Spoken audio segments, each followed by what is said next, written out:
Neat Nation, hello. Welcome back to the Drew P. Whiskey Show, where today I'm talking about what I think makes a bourbon good or not. And before we even get into that, I realize that I need to preface this because if I just say, here's what I think, or here's what does make a bourbon good, it's going to cause a bit of a kerfuffle because I know that there's some subjectivity involved in assessing the value or the quality of a whiskey, specifically bourbon. That said, this video is about what I think makes a good bourbon. So if you're ever wondering if I'm talking about a whiskey in one of my videos or a live stream, and I'm like, it's good or I don't like it, here's the framework, the stuff that I look for when deciding if a whiskey is good or not. And if you disagree with me, no problem. That's okay. I have 7-ish things generally that I look for, but there's a lot of nuance in these things. So I'll try and be as concise as possible. My episodes tend to be between 15 and 20 minutes. That's about how long I expect this to go. So let's get into it. Waste not here. Okay? All right. The first thing when it comes to bourbon that stands out immediately is the presence or absence of barrel character. When I say barrel character, I mean oak notes, but it also means just generally aged characteristics in a whiskey. So it's the presence or absence of wood flavors. It's the quality of those wood flavors. It's the depth of those wood flavors. All that is wrapped up in this category I'm calling barrel character. And generally, I think the better whiskeys have a higher presence of barrel character. Now, there's the law of diminishing returns, so I don't want to say that a whiskey can't get over oaked. I've had whiskeys that I'm like, this was over oaked. Some toasted barrel products, I'm like, good grief, guys, just dial it back a little bit. But as a general rule, I dare say most whiskeys could benefit from a little extra barrel character, some more time in the barrel. I think they should be a little bit more derivative of barrel qualities. This is especially true when it comes to craft whiskeys. Some of these, like the quality of the distillate, seems to be quite good, but when they're being released at 3 or 4 or 5 years old, it's like, my goodness, this is fine generally, but it's not delivering much depth, richness, oakiness, smokiness, toastiness. That would really help bring some balance to this package instead of all this youthful grain and unabashed spice that I'm getting. And this is the first thing that comes up because it's one of the first things that stands out when you put a glass to your nose and it hits the palate as the presence or absence of wood. And specifically when it comes to assessing bourbon, bourbon, when it's aged, it has to be aged in new charred oak. That's a pretty big thing about making bourbon. So if you're drinking bourbon, you're drinking something that already has a lot of wood influence because it's aged in new charred oak. So if you're drinking bourbon and you like that over a scotch or a corn whiskey that's generally aged in used cooperage, would you not want a little more of it? Well, sometimes. If you're like me, yes, generally you would. So whiskeys that stand out to me that have a lot of barrel character, generally speaking, the Elijah Craig line in general, but Elijah Craig barrel proofs, the 12 years old stuff. Knob Creek single barrels tend to have a decent amount of barrel character, but the Knob Creek 12 years old and 15-year-old releases, those deliver. Henry McKenna tends to deliver some barrel character. Eagle Rare and E.H. Taylor, while those are a little bit more subtle, the aging process is well evident. The presence of oak notes, wood notes, definitely easily attainable. Russell's Reserve would be another one from Wild Turkey. Russell's Reserve and Rare Breed both, even Kentucky Spirit, all have some good, nice, rich, woody notes. And then finally, in Makers, some of the cast strength, their Makers 46, the Makers Wood Finishing series all have nice barrel character, I'd say. The second thing after barrel character I'm looking for is sweetness. The whole point of bourbon, primarily corn, is that it should be a sweet whiskey. And then part of the aging process is extracting sweet notes from the wood, i.e. vanilla, caramel kind of flavor vibes. So if you're taking a very, very sweet grain and then a sweet aging process, I would expect a very sweet, simple syrup at least, confectioner sugar, honey, agave nectar, caramel, brown sugar, buttercream frosting. Like those kind of notes are what I'm expecting out of a bourbon, somewhere in that spectrum. And generally, the sweeter the better. And when I say the sweeter, I don't necessarily mean like, well, let's age it all in honey casks, but I mean some of the best whiskeys I've ever had have just been naturally sweet coming out of the barrel. You get certain single barrels that just deliver a high level of sweetness. It seems like for whatever reason, the spirit in that barrel was able to extract a lot from the barrel and then also allow the natural sweetness of the spirit to shine through post aging. If a bourbon's not sweet, well, I might as well go drink a scotch. I've had some bourbons that had good barrel character, but they lacked sweetness. And actually, in terms of Elijah Craig, they don't tend to lack barrel character or sweetness, but batch B521 last year was kind of crapped on. And I over time have begun to understand a little bit more why, and I think it's because while it didn't lack barrel character at all, it certainly lacked some sweetness relative to other Elijah Craig releases. It's just not as palatable at that point. I think when it comes to bourbon, and if I use the word rich, this is rich. Generally, I mean that there's a good balance between barrel character and sweetness. That's where I would start to like describe depth in the whiskey, is it's delivering dark notes from the wood, whether that be oaky notes or spicy notes, but then it's also got really nice sweetness, so it stays in balance. If it is really oaky, really woody, really spicy without being sweet, it tends to be dry. You get this kind of charcoal kind of sensation on your tongue after you swallow. It's not great. You can certainly have sweetness without having like a super oaky whiskey. A lot of the Buffalo Trace products, some of the Buffalo Trace single barrels, Blanton's, not as much barrel character, but they tend to be like light fruit and heavily sweet. I think that's by nature of the way that Buffalo Trace is distilled. And I'm okay with that. Like I will call a whiskey good if it doesn't have massive barrel character, but it still has good sweetness. Item number three that I look for is complexity. And complexity is tough to define, so I'm going to define it for you. Here is Drew's definition of complexity. It would be a combination of flavor categories within a particular whiskey's profile. If a bourbon is complex, I'm going to get a lot of different tasting notes out of it. I'm going to get good wood notes. I'm going to get good spice notes, maybe some fruit. It's going to have good sweetness. Might have some nuttiness, some florality. It doesn't have to have all these things, but it's going to have like, maybe 3 or 4 of them where I take a sip and I'm like, wow, that sip punched me with its sweetness. But the next one, I'm starting to get this floral aromatic, this floral retronasal. And I get this spicy sensation on my tongue. When all those things start coming together, or at least part of them, you get a complex pour. Whiskeys that are generally what I would attribute complexity to, Four Roses, the higher tier Four Roses, the single barrels, maybe the small batch select. I get a lot of complexity out of those whiskeys. Also, like Michter's lineup is generally, I think, fairly complex. Even the bottom shelf stuff, not bottom shelf, but I guess mid-shelf Michter's, US1, bourbon, and rye, those I think are complex products where you're sipping it and you got some exploring to do. They're not one-note wonders. As much as a one-note wonder can be good, and I'm not ruling this out, I'm talking in generalities here, something that leaves you diving deeper or having a slightly different experience every time you come back to that whiskey, that's fun, and I think it's a mark of quality.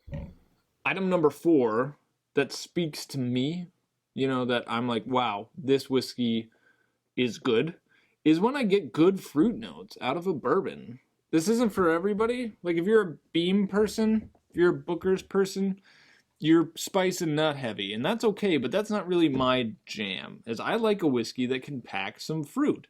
And there are all kinds of fruit notes to be found in bourbons. I mean, you've got citrus, you can get orange, you can get lemon, especially with high rye, you can get some lemons. If you get some 95.5 rye whiskeys, those are really lemony at times.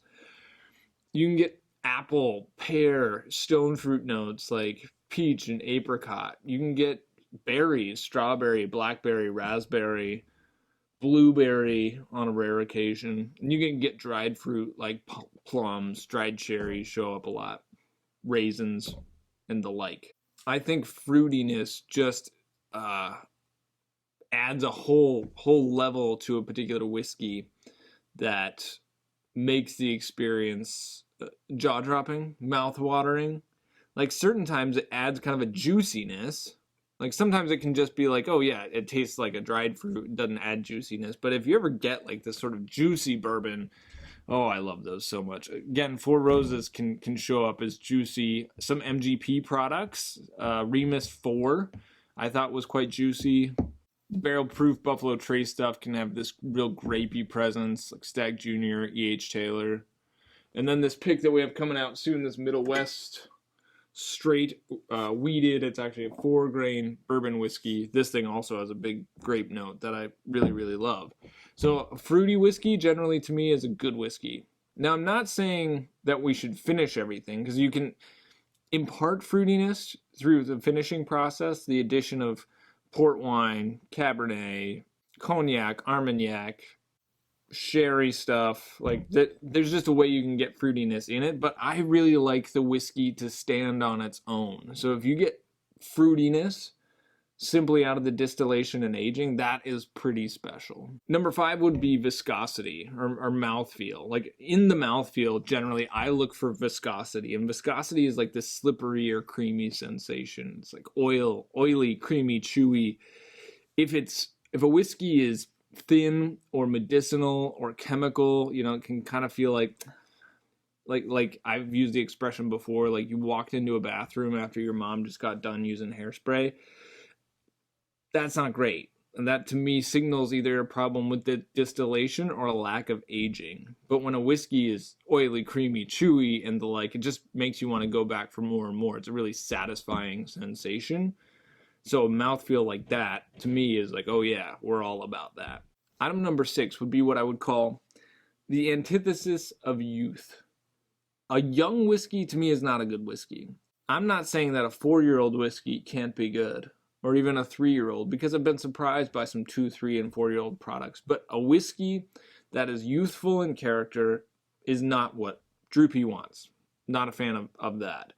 And when I say youthful, what I mean is that there's a presence of raw grain and really bready notes left over from you know, the fresh distillate. If you taste White Dog fresh distillate, it kind of smells like a baking project. And I love fresh baked bread, don't get me wrong, but it is an off-putting note in my whiskey because it's generally also accompanied by a lack of sweetness, a lack of complexity, a lack of fruit. Like the raw grain kind of takes over. It's like phenol in a coffee. It's hard to taste much positive through those particular notes. So I'm super sensitive to young whiskeys. If we go taste at a craft distillery, I'm looking for the least young tasting whiskey to exhibit, to bring out for nation. And it's not necessarily the one with the lowest age statement, it's the one with the lowest pronounced raw grain / bready notes. Item number 7 would be proof.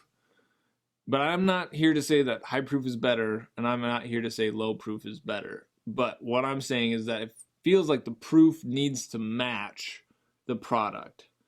Let's go back to Elijah Craig. Batch, I think B520. Had it, enjoy it. B519 was very similar. These are hitters, like good whiskeys, but in terms of proof, very, very high. Punch you in the face type stuff. Both of those whiskeys, I thought, benefited from the addition of a little water. Because they're hot, they're oaky, they're spicy, the addition of a little water actually helped bring out some fruity notes, some sweetness, some creamy mouthfeel that was just getting lost by the hellfire that my tongue was under north of 130 proof. This is a Droopy whiskey take. I mean, I get that that's barrel proof. That's not a judgment on the whiskey so much. It's a judgment on the way that I want to experience it. Is I will actually enjoy certain whiskeys more with the addition of water being proofed down. And I don't think we should hesitate to do that with our whiskeys. I'll also say on the low proof end, like sometimes products just need to be higher proof. I think a good example is Evan Williams single barrel. Those are fine, good profiles, but they're so mellow south of 90 proof. I feel like they should be bumped up. I feel like those should be released in the 95 proof range. A whiskey that surprised me, though, on the low-proof end was this Hancock's Reserve from Buffalo Trace Mash Bill number 2, 88.9 proof. I was like, how good can it be south of 90 proof? It turns out can be pretty dang good. And some dusty whiskeys we've had as well. A lot of the ones I've had released below 90 proof, but man, those can pack some richness and killer mouthfeel. So there's not a particular rule you need to follow with proof, but I think it needs to match the whiskey flavor profile. All right, a note about finished whiskeys. I think finished whiskeys, finished bourbons, well, it's not exactly bourbon. Talk about it for a minute. I've had good finished bourbons and other whiskeys, and I've had ones that were not as good. I think the ones that are best are a great blend of the best about that whiskey. The whiskey kind of stands on its own. It was great whiskey already. And then through the finishing, it adds something maybe the whiskey was lacking. And you're just like, wow, there's so much great vibes happening there. I taste the whiskey and I taste the other thing, but they make a really cohesive whole. A good example to me was the blackened Willet release, aged in Madeira or finished in Madeira casks. Just a really nice blend, reminiscent of Willet, small batch rye kind of stuff, which I dig. I dig that product a lot. But then with some added fruitiness that's not always evident in that particular product that has come from the Madeira to create something reminiscent of the ingredients, what we started with, but better and unique.